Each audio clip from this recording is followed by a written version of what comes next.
My boss claimed my wife in front of me. She accepted. That was their last victory. His finger pointed at her like she was an object he had already paid for. My turn, my boss said. Calm, confident, certain. And she didn't even look at me, just nodded. I agree. 2 words, sharp enough to slice bone. Then they walked out of the office party together, her heels clicking in rhythm with his polished shoes, leaving me standing beneath the dim golden lights, holding 2 glasses of champagne like a fool who'd brought hope to a war. No scene, no drama, just betrayal served quietly. I didn't chase, didn't shout, didn't break. I simply watched them disappear behind the glass door, their reflections merging into one. And something inside me turned off. A light, a flame, a man, gone. But another part awakened, a colder, quieter creature, one that wasn't interested in begging, pleasing, or forgiving. I finished both glasses of champagne, left without saying goodbye, and drove home in silence. The road felt different that night, narrower, darker, as if the world knew what had happened before I had fully processed it. I walked into an empty home. Correction, a hollow home. Her perfume lingered. Her jacket was missing. Her ring, I would later find out, was not on her finger. And that's when the truth whispered in my head. She didn't break in that moment. She had already broken long before. I just finally saw it. The next morning, she returned with the same calmness of someone who had simply gone to the gym. Hair still perfect, dress slightly wrinkled, eyes hiding something she didn't want me to recognize. "You're early," she said, pretending nothing happened. "Where were you?" My voice was flat. Too flat. She shrugged. "With friends." Her lie drifted through the room like smoke. Thin, suffocating, easy to choke on. "Your boss?" I asked. She flinched. A small one, but enough. "What are you implying?" I didn't reply. I didn't need to. She walked past me, avoiding eye contact, her shoulder grazing mine with the coldness of a stranger. Shower on, door locked, and I stood there, staring at the cabinet where her ring should have been. Empty. The betrayal was no longer a suspicion. It was a living thing, breathing in the walls, humming in the silence, crawling beneath my skin. But still, I said nothing. Silence is a powerful weapon when used by the right man. I didn't confront. I observed. That's far more terrifying. I checked her phone bill. New unknown numbers, late-night calls, 2 a.m., 3 a.m., 4 a.m. Her emails, suddenly password protected. Her calendar, blocked entries. Her boss's name, never mentioned again. She acted as if I should forget the party, forget her words, forget how she walked away. But the mind does not forget the moment it dies. It remembers. That week I played the role of the quiet, clueless husband. She played the role of the careless betrayer. I followed her once, just once.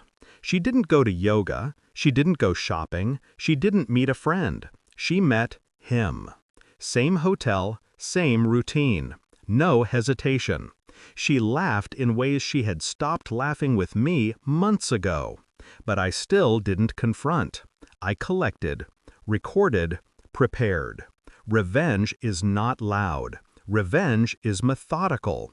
By Friday, I had photos, receipts, recorded calls, security footage, and her signed hotel check-ins through loyalty points she forgot she linked to our shared email. Every secret she hid was already sitting on my laptop. She thought she was clever, but betrayal makes people sloppy, arrogant, careless. She didn't know the storm was already built and waiting. She didn't know the ground beneath her was already cracking. She didn't know I had stopped being her husband and started being her consequence. She came home Saturday morning with a cheerful, fake smile. "Breakfast together?" she asked. I placed a folder on the table. Her smile cracked. "What's that?" "Everything," I said. She hesitated, opened it. First photo, her kissing him in the hotel lobby. Second, holding her throat, somewhere between a gasp and a sob. Then the receipts, the calls, the logs. Her hands shook. You investigated me?" "I verified the truth," I replied. She collapsed into the chair, face pale, eyes wide, as if seeing me for the first time. "Say something," she whispered. "Shout, cry, anything." But I was calm, too calm. That broke her more than evidence. "You're scaring me." "Good." I took a step toward her. "I know everything, but I'm not here to fix anything." Her lips trembled. "I can change." "You already did," I cut in, "just not for me." She started crying, not out of guilt, out of fear, because she realized what I had done next. The copies, the emails, the reports, all sent. To HR, to corporate, to her boss's wife, to the board. Her boss would lose his position, his marriage, his reputation, and she would lose everything she climbed for. "You destroyed us," she whispered. "No," I said.